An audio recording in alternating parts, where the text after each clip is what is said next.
just want to ask a quick follow-up.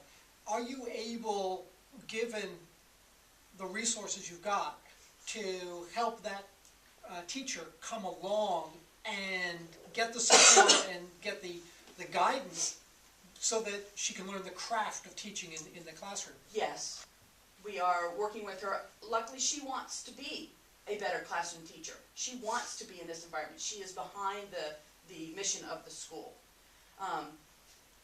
And it is learning to run a classroom, because a lot of the kids at our school, we have more kids at our school than a regular public school that have IEPs or 504s, because these kids have special issues. A lot of times as you see people that become smarter, they have more social, more quirks, more difficult things. So every teacher at our school is having to learn to be a different classroom teacher, because they're teaching kids that are not normal kids. So we do really work with the teachers, trying to get them along to learn how to deal with 25–30% of the kids in each class that have a 504 or have some kind of special issue. So yes, we are trying to, we want to keep the teachers, but if they're not working, like you said, they just don't get invited back. Yeah, I like the technical term you used for describing That just came out, you know. Yeah. Just at a disclosure, I work for Credo at Stanford University, and last year we published a pretty extensive national study on charter school performance. Unfortunately, to date, New Hampshire has not been a part of that research, so my question would be, how are the charter schools in New Hampshire comparing? And because they sound so specialized, are you doing any sort of benchmarking to compare your schools against similar schools across the country to see, how you look on more of a national scale?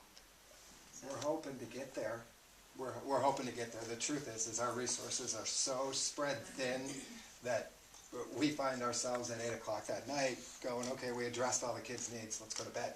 I mean, the 5,400 just does not cut it as far as providing enough resources to even do that exploration to figure out what the next step would be in order to enhance our program. I was even thinking about the professional development piece. If we're not able to give it in the building, we struggle to figure out how to do it, because we don't have the extra funds to send them to conferences or to trainings or to... Right. I mean, it's like if we can't teach it, then we're going to have to consider replacing them with somebody who has the skills already, because we just don't have. Is this something that the research... Yeah, I could say they might be boring to you. I can break them down into some statistics. Do you know what AYP is? Adequate Yearly Progress? I'm sure you do, sorry. Okay, 173 school districts made AYP, or schools made AYP in traditional public schools in New Hampshire. 275 didn't. Okay, it's such a small, statistically it would be really hard to try to compare those two, but as far as charter schools go, 6 out of 6 that were tested made AYP. All right.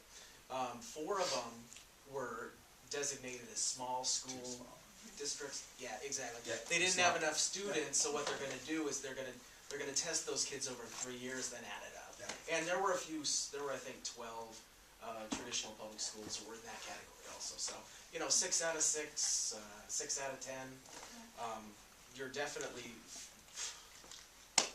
farther ahead than the traditional public schools.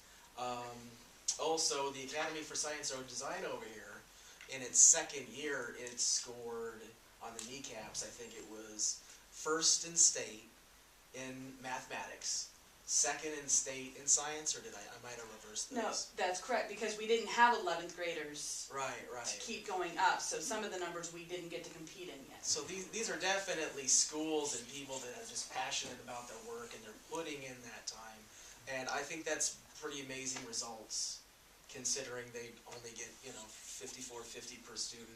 I think the last point I would make is the North Country Charter Academy that someone brought up. 29% of their students are former high school dropouts. So 29% of their population is a former dropout, and they have come back to North Country and they're graduating. I mean, that's just amazing for the country. It's amazing for the state. That there's a place like that for them. 4,000 square miles. Oh yeah, exactly. So. How many students are in that school? 60, I think. 60? in two towns. Did I see a hand up for a question? Way in the back, you haven't had a chance to ask. Yeah, the movie showed, real success stories in charter schools, and New Hampshire obviously is doing well, and I'm all for charter schools, but how about statistically, how are charter schools doing across the country relative to public schools and other private schools? Is there supporting data that shows that it's a real success? You did a study from that said Stanford only and stuff like 20% of them were high performing, 1 in 5 are high performing. and then what's the breakdown of the other? Yeah, it really, so our study looked at 16 states. So you have to consider that there's 42 states that have charter laws now. So, it was condensed in that sense. And we did break it down by state so you can see which states are higher performing. But it did show also that the areas, where they talk about the advantage gap and with poverty students, that those students are doing better in charter schools. So overall, the performance in the charter world, so it's interesting because our group, we're just researchers, so we're down the line, we're for successful schools, we're for high achieving schools, whether that be a charter school or a traditional public school or an alternative school or a private school. So in the charter school world, where we are friends and our colleagues are in the films, we didn't make good friends with the study that came out because 1 in 5 isn't great. So our research group, when we present, we say, to be at the top of a pile of crap still puts you in a pile of crap. So that's great that you're doing so well in your neighborhood and comparing yourselves. So that was the question I had in terms of benchmarking yourselves nationally, because you can be the best school in your district, you can be the best school in a state, but if your state is a really bad state, then what does that really say? So we just encourage that you look beyond, And it's a great point that you make, because the difference between a traditional public school and a charter school is a charter school can actually be closed. Your charter is typically only for 5 years, so, and that's, I think, one thing that we have to start doing better. As Arnie Duncan said, I was at the National Charter School event when he spoke, and Bill Gates was there, and I was thinking to myself, we fought so hard to get through all the legislation and the bitterness and so many different groups trying to kill off charter schools, that now that they are sort of resuscitated and starting to come online, that we do have to go back and we have to say, you know what, if your school isn't performing, it needs to be closed. And I really commend the DOE in New Hampshire, because they did do that this year. The Equestrian Academy Charter School was closed. It just wasn't making the grade, so they would not have their charter renewed. Well, ideally, they do that across the state. Well, they won't do it for traditional public, they won't do that. Ideally, that would be the case, that if you're not performing, we close you. Yeah, It doesn't matter politically, you charter. couldn't do that. But then you'd have to have the ability to have your kid go somewhere else. Absolutely, to form other schools that would work. Yeah, and I'd say for the Surrey Charter School, I mean, our drive to create the school was to create a good school. Right, It yeah. wasn't to do something better than the public schools, it was just to have, a community was losing its little school, and we thought we could come in and we could replace that school and keep that community's identity and keep the small rural school. And I love the fact that we can do it for a lot less than my own public school system does it for its students. But we're not competing against the public schools. We're not trying to say we're going to do so much better than you.